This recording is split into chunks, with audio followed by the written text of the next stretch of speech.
20절에서 22절입니다. 로마서 3장 20절에서 22절 우리 같이 읽겠습니다. 로마서 3장 20절에서 22절 읽습니다. 시작. 그러므로 율법의 행위로 그의 앞에 의롭다 하심을 얻을 육체가 없나니 율법으로는 죄를 깨달음이니라. 이제는 율법 외에 하나님의 한 의가 나타났으니 율법과 선지자들에게 증거를 받은 것이라. 곧 예수 그리스도를 믿음으로 말미암아 모든 믿는 자에게 미치는 하나님의 의니 차별이 없느니라. 아멘.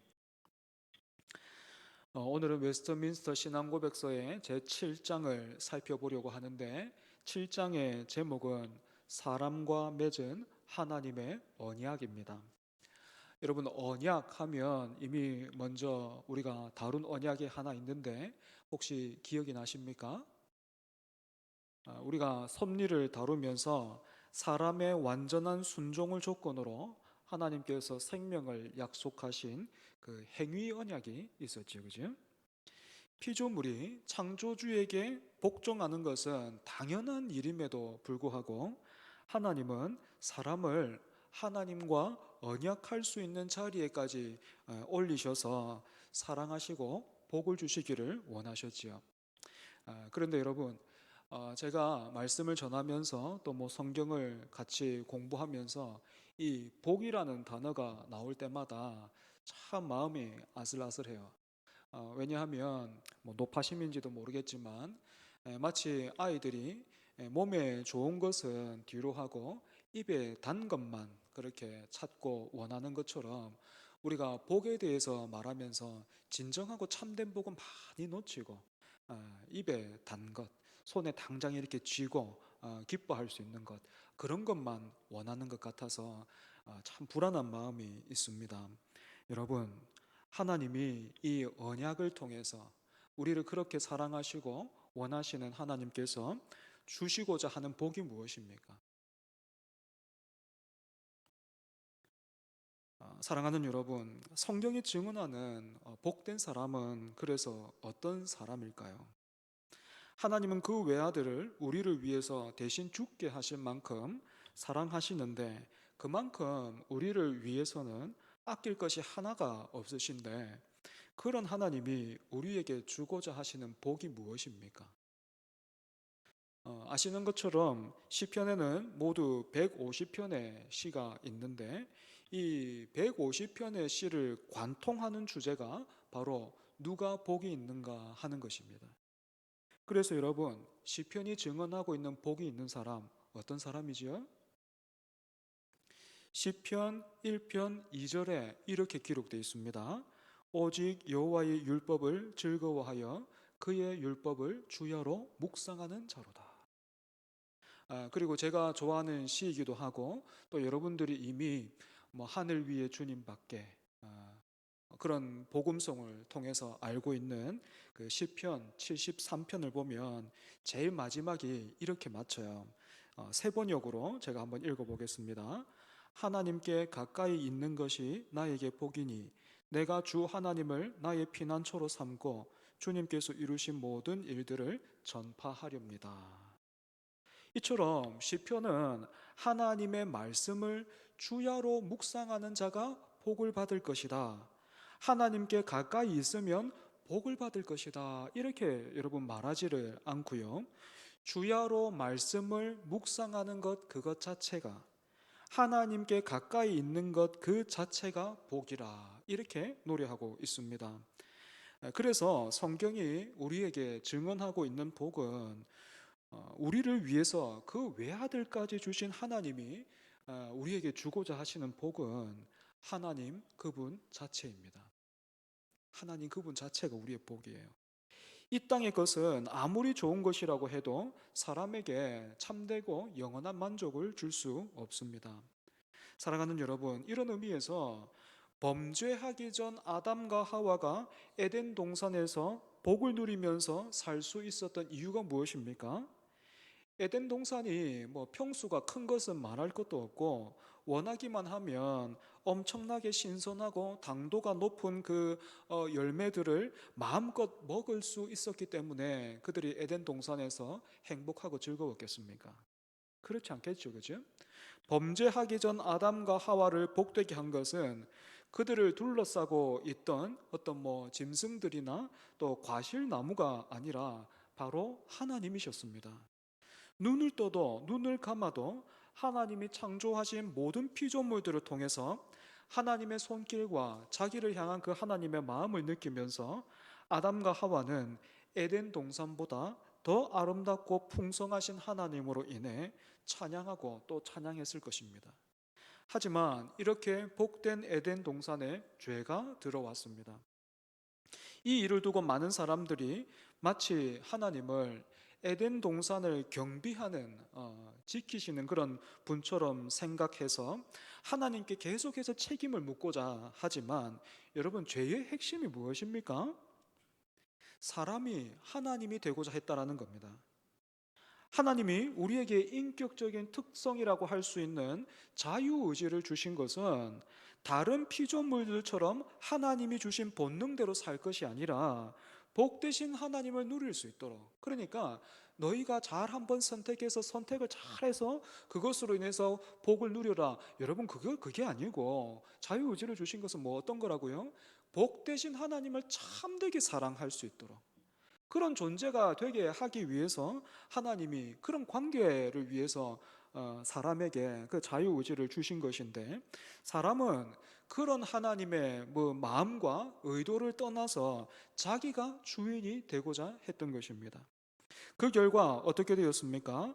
웨스트민스터 소유리 문답 19번은 죄의 비참한 결과에 대해서 정리해서 말하고 있는데요. 우리가 질문과 답을 한번 여러분 보겠습니다. 읽어보겠습니다. 역시 주보를 한번 참고해 보실까요? 제가 질문을 읽으면 여러분 답을 한번 읽어주시기 바랍니다. 19문입니다. 타락한 인간에게 생긴 비참은 무엇입니까?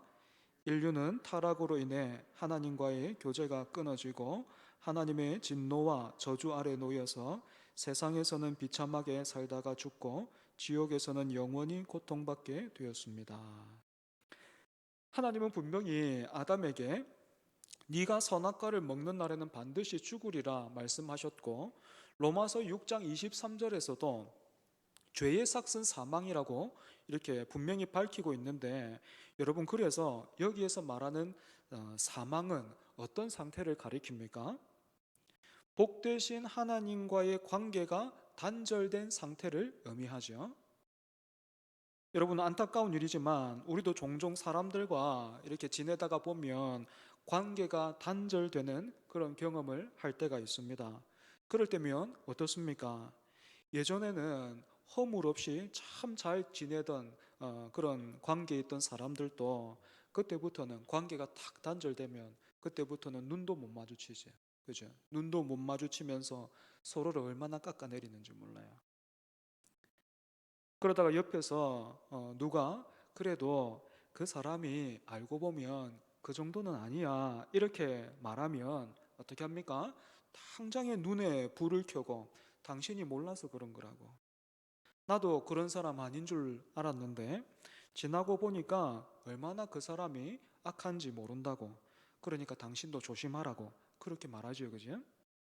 그런데 여기에서 한 번 더 그 사람이 다른 사람의 그 편을 드는 것처럼 그래도 이렇게 말을 하면 어떻게 합니까? 알고 보니까 당신도 그 사람 편이구나 하면서 그렇게 둘 사이에 중재해 주려고 애쓰는 사람도 함께 막 몰아세우지, 그치? 마찬가지로 여러분, 죄인들도 어떻게 합니까? 하나님처럼 되려고 했지만 오히려 죄의 종이 되어버렸죠. 그래서 죄를 원하고 기뻐하면서 하나님을 향해서는 오해와 원망을 하면서 계속 그 권위에 도전하면서 사는 것을 당연하게 여겨요. 이처럼 누구도 하나님을 두려워하거나 죄를 뉘우치거나 돌아보는 일 없이 영원한 저주와 형벌을 향해서 마치 불나방처럼 달려들면서 사는 것이 죄인의 모습이고 죄인의 삶이죠. 사랑하는 여러분, 그런데 이런 죄인의 삶에 반전이 생겼어요. 반전이 일어났습니다. 이 반전에 대해서 웨스트민스터 소유리 문답 20문은 이렇게 말해주고 있습니다. 역시 질문과 답을 한번 읽어보겠습니다. 20문입니다. 하나님은 인류가 죄와 비참 가운데 멸망당하게 버려두셨습니까? 하나님은 자신의 기쁘신 뜻을 따라 영원 전부터 어떤 사람들을 선택하여 영생을 주기로 하시고 은혜 언약을 맺어 구속자를 통해 선택한 자들을 죄와 비참에서 해방시켜 구원에 이르게 하십니다. 여러분, 반전이 어디에서 일어났다고요? 어느 편에서 일어났다고요? 죄인들이 모여서 무엇을 만들어낸 것이 아니라, 대책을 세운 것이 아니라 하나님께 있다, 이렇게 말하고 있어요. 하나님이 인류가 죄와 비참 가운데 멸망당하도록 버려두지 않으셨다라는 것입니다. 그래서 여러분, 하나님이 하신 일이 무엇입니까? 영원 전부터 어떤 사람들은 영생을 주기로 선택하셨습니다. 여기에서 영원 전부터라는 말은 절대로 먼 과거를 지칭하는 것이 아닙니다. 우리는 이 영원의 개념을 하나님의 시간으로 볼 수 있어야 합니다. 우리에게는 과거와 현재와 미래가 있지만 하나님은 과거와 현재와 미래를 동시에 지배하시면서 관리하시죠. 우리가 영원전이라는 시간을 이렇게 이해해야 하나님을 죄의 조성자로 그렇게 여긴다든지, 아니면 하나님이 아예 누구는 애초부터 그냥 멸망시키기로 작정하셨다든지 이런 오해를 해결할 수가 있어요.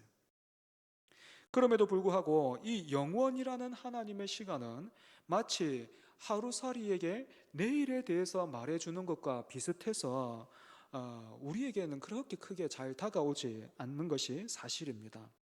그래서 여러분, 종종 이런 부분에 있어서 성경이 우리를 향해서 사용하는 방법이 뭡니까?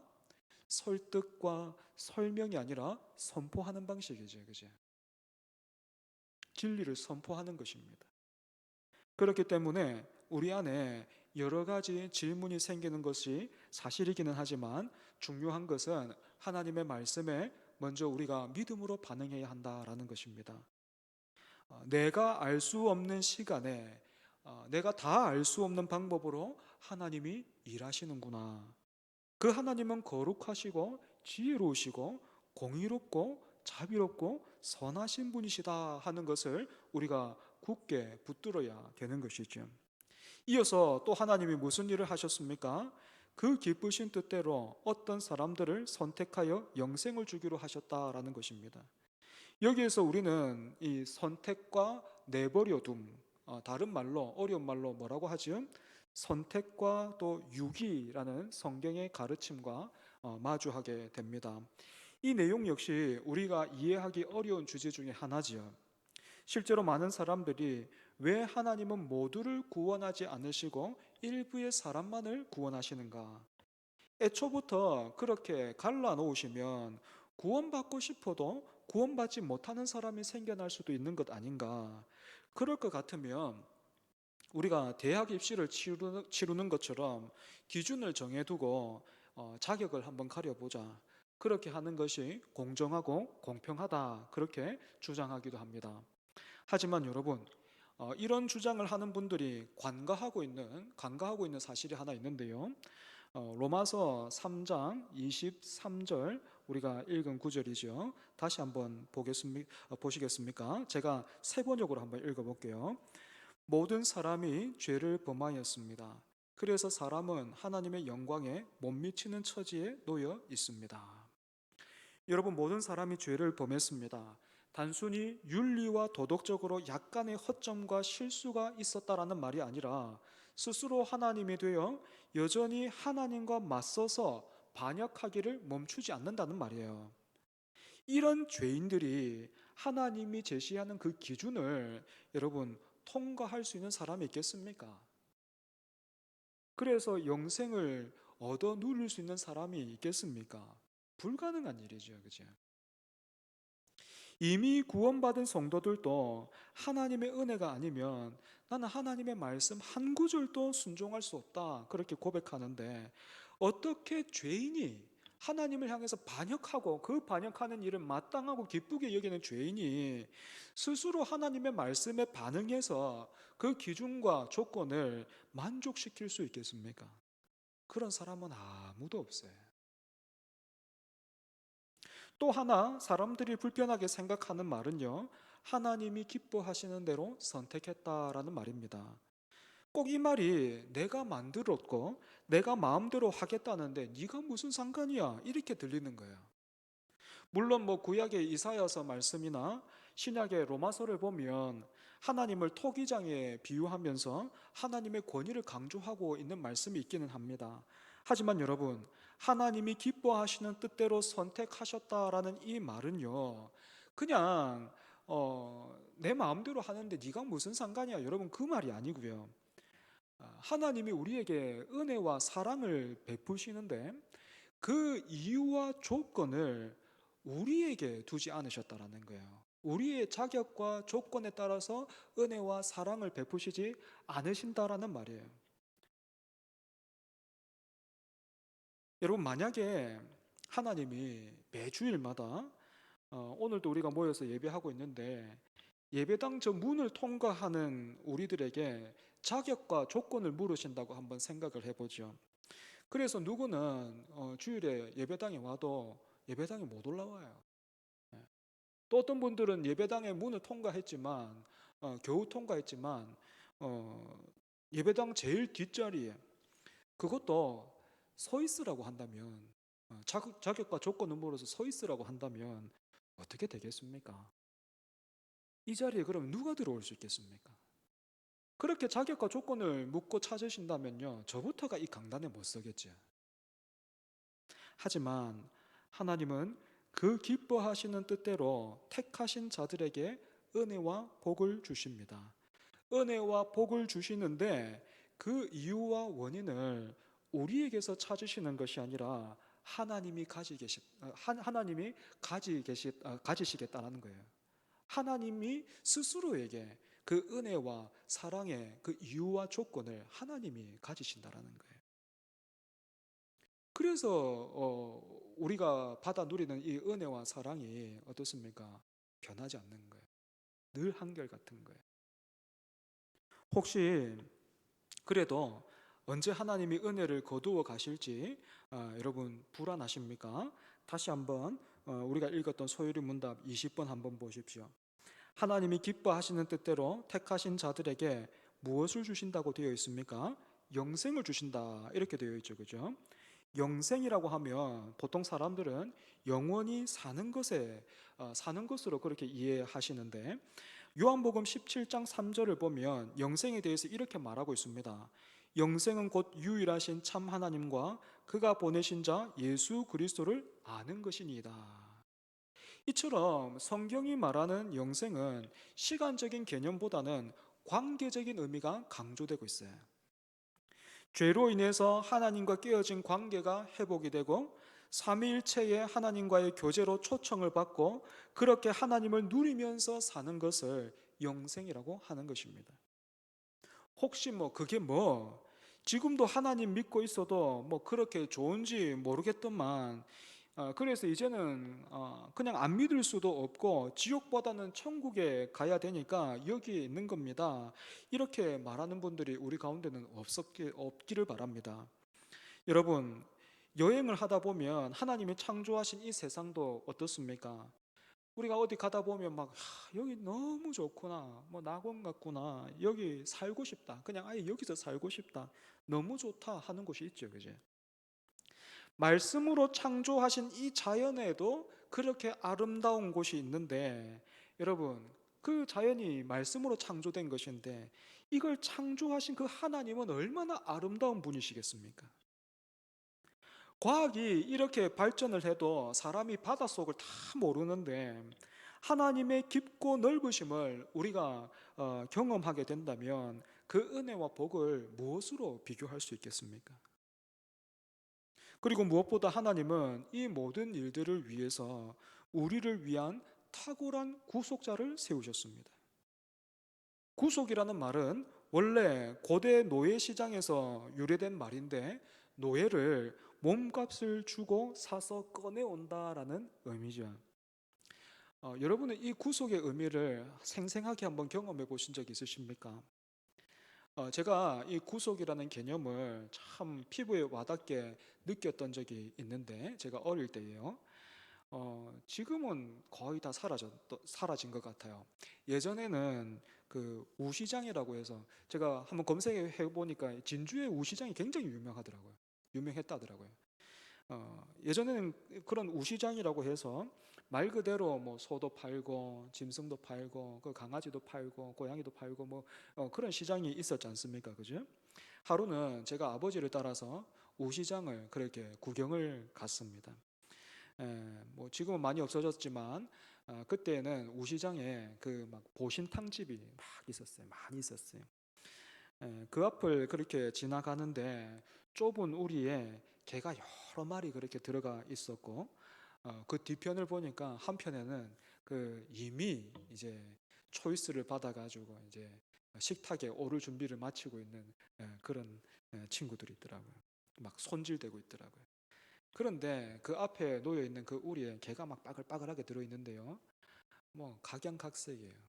어떤 개들은 막 이렇게 아는지 모르는지 막 굉장히 두려워하는 것 같고, 또 눈이 막 빨갛게 충혈돼 가지고 막 어쩔 줄은 몰라 하는 것 같고, 심지어는 또 그 안에 잠든 애도 있더라고요. 자는 애가 있어 거기 안에서. 그렇게 빠글빠글 거리는데 거기서 막 잠들어 있는 개도 있더라고요. 뜬금없지만 제가 그 우리를 보면서 구속에 대해서 생각을 했습니다. 내가 이 개들의 몸값을 지불하면 이 개들은 살겠구나. 내가 저 우리에서 잠들어 있는 저 개와 같았는데 예수님이 내 대신에 이 우리에 들어오셔서 죽으셨구나. 그래서 내가 살았구나. 이런 생각을 하게 된 겁니다. 사랑하는 여러분, 이처럼 하나님은 우리를 죄에서 구원하시는 일에 예수님을 구속자로 세우셨습니다. 개를 살리기 위해서 우리 아이들 중에 하나를 희생시킨다면 그 말도 안 되는 일이죠. 그죠? 말도 안 되는 계산인데, 그것보다 더 말이 안 되는 게 하나님의 아들이 이 땅에 오셔가지고 우리를 위해서 대신 죽으셨다는 거예요. 창조주가 피조물을 대신해서 죽었다는 거예요. 왜요? 왜 이렇게 하셔야만 됐습니까? 우리 안에서 잠들어 있는 개가 스스로를 위해서 할 수 있는 일이 아무것도 없듯이, 죄인들은 자신의 구원을 위해서 아무것도 할 수 없기 때문이에요. 그리고 값없이 믿음을 통해서 그렇게 하나님이 우리를 구원하시죠. 그래서 여러분, 구원이 공짜 같잖아요. 그죠? 예, 믿기만 하면 공짜 뭐 이런 그렇게 생각하시는데, 왜 값없이 그것을 주시겠습니까? 예, 값으로 치를 수가 없기 때문에 그래요. 우리에게는 그걸 치를 수 있는 게 없기 때문에 그래요. 그래서 우리는 치를 수 없는 그 값을 예수님이 대신 치르시는 거예요. 그리고 우리에게 그냥 은혜로 주시는 거예요. 그러니까 우리 편에서는 치른 것이 아무것도 없다고 해도 그 은혜가 공짜가 아닌 것이 예수님이 다 담당하신 거예요. 예수님이 다 치르신 거예요.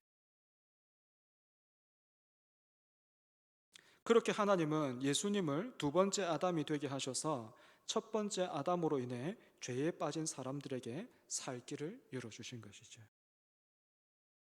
말씀을 정리하겠습니다. 하나님의 말씀에 불순종함으로 행위 언약에 실패한 사람을 하나님이 은혜 언약을 통해서 구원하십니다. 은혜 언약의 내용이 무엇입니까?